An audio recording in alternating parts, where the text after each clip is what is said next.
what if I had a pill that you could take that would improve your performance mentally and physically, personally and professionally? And I was like, yeah, doc, of course. As a SEAL, as a special operator, I'm always looking to get an edge, whether that's over my buddy right next to me or an enemy on the battlefield. Yeah, I'll take that.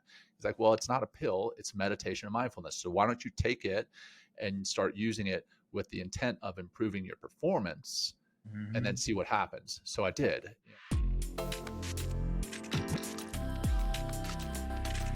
Hey, John, good to see you. This is Seth Hickerson with the 8-minute interview here, where we talk to graduates of the Cognitive Fitness Boot Camp to just hear what they liked about the course, maybe some things that they took away from it that they're applying to their personal life or professional life, and just giving them a chance to share insights on the course or how they think other people might benefit from it. So I'm here with one of our graduates and also a near and dear great friend of mine, Jon Macaskill, former Navy SEAL commander turned mindfulness guru. And I don't know, there's probably 4 or 5 other gurus, I think it might come after your name now, John.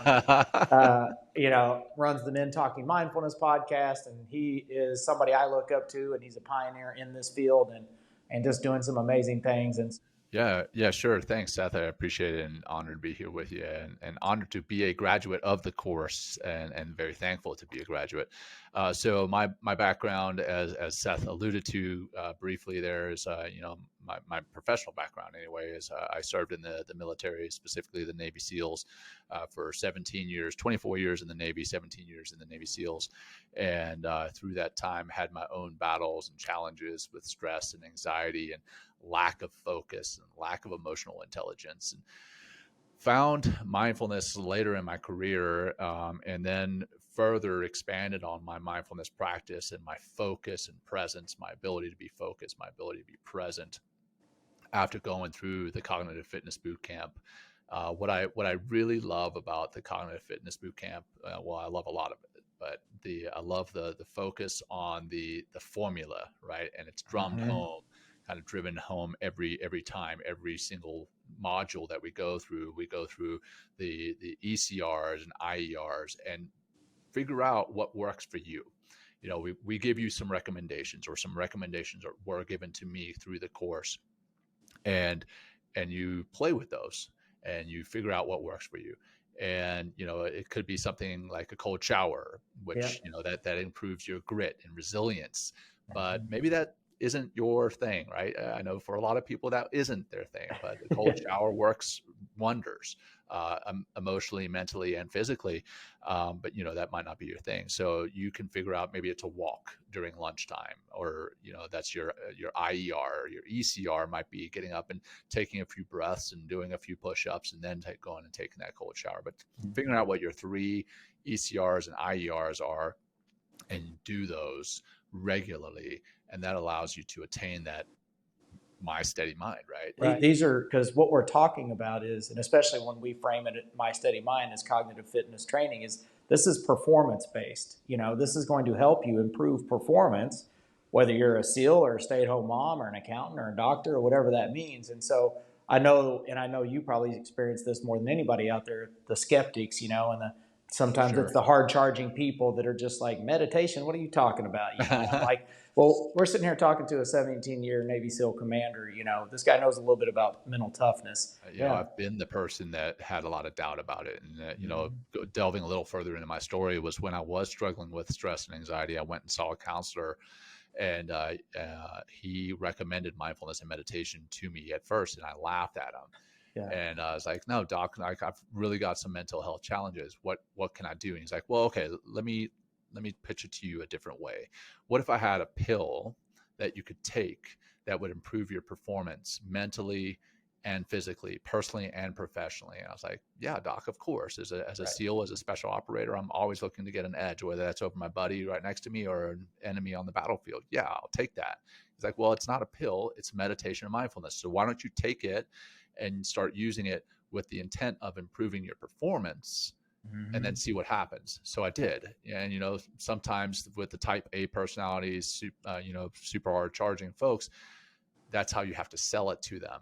But then the quote unquote side effects of mindfulness and meditation is, yes, your performance does improve. Your Mm-hmm. mental performance, your physical performance, personal and professional, they improve. But over and above that, you get the quote unquote side effects of you are better focused, you are more mentally clear, you are better able to deal with stress and Mm-hmm. anxiety and depression and overcome those challenges that are inevitably going to become part of your life or going to Right. be in your life. Yeah. So it's a multi-tool, right? I mean, I've Right. got this multi-tool sitting right here, and that's what mindfulness and meditation is. It helps you in more ways than one Yeah. in your life. And I love that. And I love that example that the therapist gave you, right? Like if I had a pill, we wouldn't even bat an eye. Yeah, give it to me. Oh I'm yeah, on my I'll way, take it in right? a second. Yeah. And then the thing too that I love so much about cognitive fitness, mindfulness, and everything you just said, and especially this is what I want those hard charging, high performing people out there to understand. And this is the real beauty of it is yes, it will help you improve all those things: focus, resiliency, gratitude, performance. But and we always say it makes you become calm in chaos, right? Well, Right. sometimes we as hard charging people, we are calm in real chaos, but we're not calm when I come home and the kids are crying, right? And so that's a Right. different chaos that I Yeah. have not normally been super equipped for. Yeah. You Yeah. develop that compassion for others. You see Mm-hmm. them as other human beings. And that Mm-hmm. includes your children, your spouse, but it also includes, the other people in traffic, right? The other people, maybe the jerk that cut you off. You start to see that person, that jerk, quote unquote, Right. as a person. And Mm-hmm. there may be a reason they were speeding, and you start to see things differently, and that helps with your stress levels, with your Right. anxiety levels, with your depression, and just Mm-hmm. helps you ultimately become more fulfilled in life, live a happier, healthier, more fulfilled Right. life. My mornings are chaotic. I have to get up and take care of the kids, and there's no ifs, ands, or buts. It's chaos. I have to feed them, get them dressed, find shoes, do homework, whatever, Yeah. and it's chaotic, And I'm not going to wake up at 4. I get up at 6. I'm not going to wake up at 4:30 to do my morning routine. So I do the kids, and then after 8 o'clock, 7:30 when I drop them off at school, in my car in the parking lot is when I start my morning ECR. And that's that transition between the chaos of the morning and the chaos of the upcoming day. I pause, I sit in my car, I pray, I meditate, and I do a gratitude journal. You know, 10, 15 minutes, I'm refilling that exhaustion and that mental energy and all that anxiety and stuff I had from the morning, getting myself steady into flow state, and then I begin the day. And Right. that steadiness might last 2 hours or 2 minutes, depending on the first email I see. Yeah. And then it's those IERs, the intermittent energy stuff, the breathing, the BAMO, the biohacking that gets me back. And that's all we're trying to do. And so, yeah, I like to help people understand it's simple. It's easier really training mentally than physically. You get results a lot faster. You just have to be consistent, like physical training. Right. Yeah. And with the physical training, you can look in the mirror and see the changes gradually happening. Well, Mm-hmm. in Mental the mental training. side, the mental training, the changes are happening. You Yeah. just don't see them as quickly. But Right. who does see them? Those around you. Those Yeah. around you will see those changes. How you react. Yeah. You start And, responding rather than reacting. You yeah. don't yell at your kids because you can't find their shoes. You Yeah. might you're gonna drive to work and experience traffic, and you say, you know what, this is an opportunity for me to breathe, Mm-hmm. and just see things differently.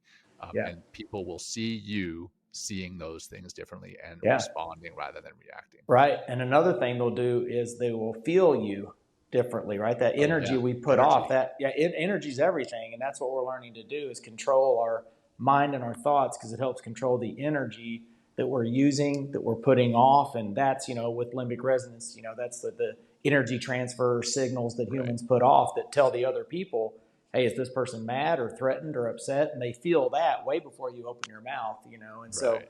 that's what that steadiness thing is, just letting us kind of maintain the right energy around the right people, especially if you come home and you've had a difficult day and you've got your wife or kids or whatever, if you don't have a method to kind of let that energy change, reframe your mind before you walk through the front door, you could be smiling and, hey, honey, I'm home, but everybody feels that anxious Sure. energy and that puts them on edge. And so that's a great point you brought up. I mean, I tell, a lot of people that, I wish we had fMRIs on our head so people could actually see the growth, but our brain has a skull around it, so it can't grow like a bicep, through hypertrophy. It has a skull, so it grows through pathways. And that's what's changing. And so if you put in the work, it works, and you'll feel it. People around you will feel it. And so, yeah, awesome. Well, I appreciate you being on here as always, and keep up the Thanks for great having work. me.